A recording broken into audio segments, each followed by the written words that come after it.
ఈ మధ్య కాలంలో తాడికొండ ఎమ్మెల్యే శ్రవణ్ కుమార్ అనేటువంటి వ్యక్తి స్పీకర్తో గొడవ పెట్టుకున్నాడు.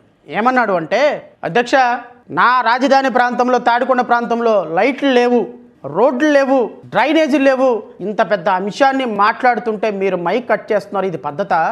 నా కాన్స్టిట్యూన్సీ ప్రజలకు నేనేం సమాధానం చెప్పుకోవాలి అని స్పీకర్తో గొడవ పెట్టుకుంటే దానికి రఘురామకృష్ణరాజు ఏమంటాడు తెలుసా? స్పీకరు, నీకు ఎక్కువ సమయం ఇస్తే తెలుగుదేశం పార్టీ నాయకులు నన్ను తిడతారు, నువ్వు అనవసరంగా రాజధాని సమస్యలను ఎక్స్పోజ్ చేస్తున్నావు, సో కాబట్టి నీకు సమయం ఇస్తే తిట్లు తినేది నువ్వు కాదు, దయచేసి కూర్చో అన్నాడు. ఇది రాష్ట్ర అసెంబ్లీలో జరుగుతున్నటువంటి ఒరిజినల్ డిస్కషన్. నిన్న జరిగిందంతా కూడా మసిపూసి మారేడికాయ హామ్ బూమ్ బుష్ అనమాట. దాన్ని ఏమంటారు, విఠలాచార్య సినిమా నిన్న అసెంబ్లీలో. ఆడే ఉండదు, ఆడేదో దెయ్యం ఉన్నట్టు, అక్కడేదో భూతం ఉన్నట్టు, హనుమంతుడి రాక్షసుడి ప్రాణం చిలకలో ఉన్నట్టు, ఇలాగా ఒక అద్భుతమైనటువంటి ఒక సినిమాను సృష్టించి అసెంబ్లీ వేదికగా, ఈ సినిమాలో ఎస్వి రంగారావు గారి పాత్ర ఒకళ్ళు, రాజనాల పాత్ర ఒకళ్ళు, ఎన్టీ రామారావు గారి పాత్ర ఒకళ్ళు, సపోర్టింగ్ క్యారెక్టరు సామంతరాజ్ పాత్ర మన పవన్ కళ్యాణ్ గారు, ఇట్లా రకరకాలైనటువంటి పాత్రలు వేసి నర్తనశాల సినిమాని నిన్న అసెంబ్లీలో చూపించారు మనకి. ఈ నర్తనశాల సినిమా అసెంబ్లీలో చూపించినటువంటి దర్శకుడు ఎవరయ్యా అంటే విఠలాచార్య, ఆయనే ముఖ్యమంత్రి చంద్రబాబు నాయుడు. అమరావతి అజేయం సినిమా పేరు. సినిమా పేరు ఏంటండి? అమరావతి ఇక అజేయం, దాని పేరు సినిమా పేరు. దానికి దర్శకుడు ఎవరు? విఠలాచార్యలాగా చంద్రబాబు నాయుడు గారు. పాత్రలు, పాత్రధారులు, సన్నివేశదారులు, క్యారెక్టర్ ఆర్టిస్ట్ ఎవరు? 163-162 మంది ఎమ్మెల్యేలు. దానికి సామంతరాజు క్యారెక్టర్ ఎవరు? మన పవన్ కళ్యాణ్ గారు. ఈ విఠలాచార్య సినిమా 3 గంటలు చూసిన తర్వాత బయటకు వచ్చిన తర్వాత ఏదో బాగుంది సినిమా, చాలా బాగుంది, ఓ సోడా కొట్టవా అని సోడా తాగటం. సినిమా ఏముండదు బయటకు వచ్చిన తర్వాత. ఇక సినిమా మళ్ళీ చాలా బాగా తీశారు కదా సినిమా, అవును, చాలా అద్భుతమైన ఇమాజినేషన్ సినిమా అంతా. బయటకు వచ్చిన తర్వాత ఎమ్మెల్యేల డిస్కషన్ ఇది. ప్రివ్యూ షో అదిరింది, చప్పట్లు కొట్టుకుంటున్నారు అందరూ. ప్రివ్యూ షో అద్భుతంగా చేసాం. నేను అసెంబ్లీలో ప్రివ్యూ షో చేసాం బాగా, సినిమా షూటింగ్.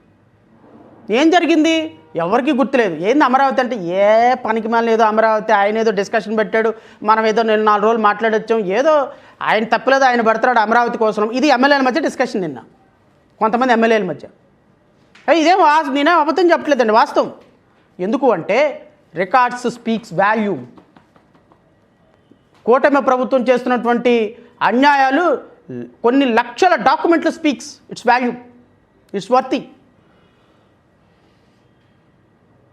రాష్ట్రంలో 33,700 ఎకరాలు ఇచ్చిన రైతులకు రీకాన్స్టిట్యూటెడ్ ఫ్లాట్స్కి ఎంత ఖర్చు అవుద్దో నేను చెప్తా. ఇది కూడా నేను చెప్పింది కాదండి, ప్రభుత్వ లెక్కలే. ఏమండి, expenditure for infrastructure works as explain table వీళ్ళు 5,674 కోట్లు అవుతుందండి ఎక్స్పెండిచర్ ఫర్ ఇన్ఫ్రాస్ట్రక్చర్కి. Number 1 consultancy charges, land pooling expenses 429, pension to landless poor 308, annuity to capital city farmers 798 కోట్లు. మొత్తం కూడా కలిపి 8,572 కోట్ల 19 లక్షలు అవుతుంది. ఏది 33,700 ఎకరాలకి కాను బేసిక్ ఇన్ఫ్రాస్ట్రక్చర్ వాళ్ళు కలిగిస్తే 8,572 కోట్లు.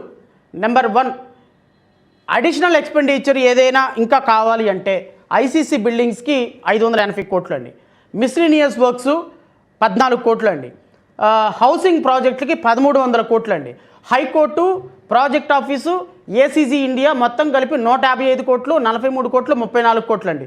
టవర్స్కి వచ్చి 332 కోట్లు అండి. రీరూటింగ్ పవర్ లైన్స్ వచ్చి 195 కోట్లు. Tank, blue and green infrastructure, consultancy, PMC charges కలిపి 2,569 కోట్లు. మొత్తం కలిసి వెరసి 5,673 కోట్ల రూపాయలు ఖర్చు పెడితే రాష్ట్ర రాజధానిలో 33,700 ఎకరాల రైతులకి గాను 28,000 మంది రైతులకి కాను ఇన్ఫ్రాస్ట్రక్చర్ మొత్తం వస్తుంది. ఏమండి, నేను అడుగుతున్న ముఖ్యమంత్రిని, ఇప్పటికీ రాష్ట్ర రాజధాని కోసం, రాష్ట్ర రాజధాని పేరు చెప్పి 3.5 లక్షల కోట్ల రూపాయలు, 3.5 లక్షల కోట్లు, 30,000 కోట్లు కాదండి, 3,50,000 కోట్ల రూపాయలు రాష్ట్ర ప్రభుత్వానికి అప్పు చేసిన మీ ప్రభుత్వం ఇది 2.5 సంవత్సరాల్లో. రేపు జూన్ వస్తే జూన్ నుంచి 3వ సంవత్సరంలోకి అడుగు పెడుతుంది రాష్ట్ర ప్రభుత్వం. ఈ 2.5 సంవత్సరాల్లో మీరు చేసినటువంటి ఈ 24 నెలల కాలంలో మీరు చేసినటువంటి అప్పులు 3.5 లక్షల కోట్లలో 10,000 కోట్ల రూపాయలు ఖర్చు పెడితే రైతులకి developed reconstituted flats with all amenities తోటి డెవలప్డ్ ఫ్లాట్స్ ఇవ్వాల్సిన సందర్భంలో 10,000 కోట్ల రూపాయలు మీరు ఎందుకు ఖర్చు పెట్టడం లేదు సార్? కేంద్ర మంత్రి పెమసాన్ని కూడా అడుగుతున్నా, నేను రాష్ట్ర మంత్రి నారాయణని అడుగుతున్నా, ముఖ్యమంత్రి చంద్రబాబు నాయుడిని, ఉప ముఖ్యమంత్రి పవన్ కళ్యాణ్ని, కాబోయే ముఖ్యమంత్రి నారా లోకేష్ని అడుగుతున్నా. 10,000 కోట్ల రూపాయలు ఖర్చు పెట్టుకుంటే అమరావతి రైతులకి అద్భుతమైనటువంటి రీకాన్స్టిట్యూట్ ఫ్లాట్స్ వస్తాయి. ఇలాంటి ఫ్లాట్స్ని మీరు ఎందుకు ఇవ్వటం లేదు అంటే నేను చెప్తా దీని వెనుకున్నది. 2026, 2027, 2029 ఇంకా 2 సంవత్సరాలు చేతిలో ఉన్నాయండి. 2029 వదిలేయండి, ఎందుకంటే 2029 మార్చి ఏప్రిల్లో ఎలక్షన్ స్టార్ట్ అయిపోతుంది. సో ఇప్పుడు వీళ్ళ చేతిలో ఇంకా 2 సంవత్సరాలు ఉన్నాయండి. ఈ 2 సంవత్సరాలు ఇప్పటికైనటువంటి 2.5 సంవత్సరాలు, ఈ 2.5 సంవత్సరాల్లో ఈ 10,000 కోట్లు ఏమంటే ఉన్నాయి. ఈ 10,000 కోట్లు పెట్టి వాళ్ళకి రోడ్లు వేసినా, ఈ 10,000 కోట్లు పెట్టి వాళ్ళకి ఇన్ఫ్రాస్ట్రక్చర్ డెవలప్ చేసినా, ఈ 10,000 కోట్లు పెట్టి వాళ్ళకి రీకాన్స్ట్రక్ట్ ఫ్లాట్స్ ఇస్తే రైతులు రేపొద్దు నీకు ఓటేయరు. ఇప్పుడు ఏం చేయాలి? వీళ్ళని ఆకాశానికి భూమికి మధ్యలో పెట్టాలి. పెట్టి ఏం చేయాలి? చూసారా, నేను కనుక మళ్ళీ ముఖ్యమంత్రి కాకపోతే, ఇదిగో నా కొడుకు ముఖ్యమంత్రి కాకపోతే, ఇదిగో కూటమి ప్రభుత్వాన్ని గెలిపించకపోతే మీకు రీకాన్స్ట్రక్ట్ ఫ్లాట్స్ డెవలప్మెంట్ ఉండదు, మళ్ళీ రాజధాని మార్చేస్తారు. కాబట్టి మీరు మళ్ళీ తెలుగుదేశం పార్టీకి అధికారం ఇవ్వండి, మళ్ళీ కూటమి ప్రభుత్వాన్ని గెలిపించండి. కూటమి ప్రభుత్వం మళ్ళీ మిమ్మల్ని మోసం చేయడానికి మాకు ఇంకొక 5 సంవత్సరాలు సమయం ఇవ్వండి. అప్పుడు ఇప్పుడు చూడు 2028 కంటే తొలి దశ పూర్తి అవుద్దంట ముఖ్యమంత్రి చంద్రబాబు నాయుడు గారు. మరి మలి దశ ఎప్పుడండి? ఇంకో 100 సంవత్సరాల తర్వాత 2027కి పోలవరం పూర్తి చేస్తానన్నావు, దిక్కు దివానం లేదు. 2028 కంటే తొలి దశ పనులు పూర్తవుతాయంట. మరి సింగపూర్ను తలదనే రాజధాని 2014-19 మధ్య ఎందుకు కట్టలేదయ్యా? అంటే ఇది ఒక నిరంతర ప్రక్రియ. సింగపూర్ని ఒకసారి తలదన్నుతావు, అట్లాంటాను ఒకసారి తలదన్నుతావు, సిడ్నీని ఒకసారి తలదన్నుతావు, ఒకరోజు మాల్దీవులు అంటావు, ఒకరోజేమో ఇంకోటి అంటావు, ఇంకొక రాష్ట్రం ఇంకొక రోజుకొక నోటుకు వచ్చిన పేరల్లా చెప్పి దాన్ని తలదన్నే రాజధాని, దీన్ని తలదన్నే రాజధాని అని చెబుతావు. నిన్న హైకోర్టులో గత నెలలో పాము గరిస్తే డాక్టర్ లేక చచ్చిపోయినారు. అక్కడ సోడా లేదు హైకోర్టులో తాగటానికి. 6 కిలోమీటర్లు 10 కిలోమీటర్లు వెళ్తే మెడికల్ స్టోర్ లేదు. ఇది సింగపూర్ తలదన్నే రాజధాని, ఇది అట్లాంటి తలదన్నే రాజధాని. ముందు నైనా అక్కడ మంచినీళ్ళు బాటిల్ ఏర్పాటు చేయాలి, ఏదైనా మంచినీళ్ళు ప్లాంట్ తాగటానికి మంచినీళ్ళు. హైకోర్టు జడ్జిలు, లాయర్లు అందరూ ఇంత చిన్న వంతెన గుండా వెళ్తారు సార్. ఆ వంతెన ఇటు నుంచి వచ్చే కారు వస్తే అవతల కార్లు 100 కార్లు ఆగిపోతాయి సార్, అవతల 100 కార్లు యువతల కార్లు ఆగిపోతాయి సార్. అక్కడ 10 మంది పోలీసులు, ఇక్కడ 10 మంది పోలీసులు సార్. 2014 నుంచి ఒక చిన్న వంతెన కూడా కట్టలేని, తట్ట మట్టేసి వంతెన కట్టలేని నువ్వు అమరావతి రాజధాని, సింగపూర్ రాజధాని కడతావా? తొలి దశ పనులు పూర్తవుతాయా? మరి మలి దశ ఎప్పటికి అవుతాయి? 10,000 కోట్ల రూపాయలు ఖర్చు పెడితే రాష్ట్ర రాజధానిలో ఫ్లాట్లు, రీకాన్స్టిట్యూటెడ్ ఫ్లాట్స్ అద్భుతంగా రైతులకు వెళతాయి, వాళ్ళ జీవితాలు బాగుపడతాయి.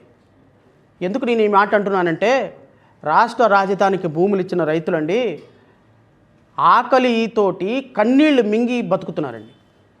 పిల్లలకు పెళ్ళిళ్ళు చేసుకోవటానికి వాళ్ళకి రీకాన్స్టిట్యూటెడ్ ఫ్లాట్స్ ఎందుకు పనికి రావటంలా? పిల్లల పెళ్ళిళ్ళకి ఆగిపోయినాయి, పిల్లల చదువులు ఆగిపోయినాయి, బతుకు తెరువు ఆగిపోయింది, పెన్షన్ ఆగిపోయింది, భూమి పండించుకునే పరిస్థితి లేదు. ఈరోజు రాజధానికి రైతులు భూములు ఇచ్చినటువంటి రైతులు రోడ్ల మీద నుంచొని అన్నమో రామచంద్రాన్ని ఏడుస్తున్నారు. మొన్నటికి మొన్న సిఆర్డీఏ ముందు రైతులు ధర్నా చేశారు. సిఆర్డీఏ అధికారులు నువ్వు 10 లక్షలు ఇస్తే ఒక చోట రీకాన్స్టిట్యూట్ ఫ్లాట్స్, నువ్వు 5 లక్షలు ఇస్తే ఇంకో చోట రీకాన్స్టిట్యూట్, నువ్వు డబ్బులు ఇవ్వకపోతే ఇంకో చోట రీకాన్స్టిట్యూట్ ఫ్లాట్. శ్మశానాల్లో, వరదల్లో, బోగుల్లో, వంకల్లో డబ్బులు ఇవ్వని వాళ్ళకి రీకాన్స్టిట్యూట్ ఫ్లాట్స్ ఇస్తూ, ఎవరెవరైతే డబ్బులు ఇస్తున్నారో వాళ్ళకి అద్భుతమైన రీకాన్స్టిట్యూట్ ఫ్లాట్స్ ఇస్తున్నట్టు నటిస్తున్నారు.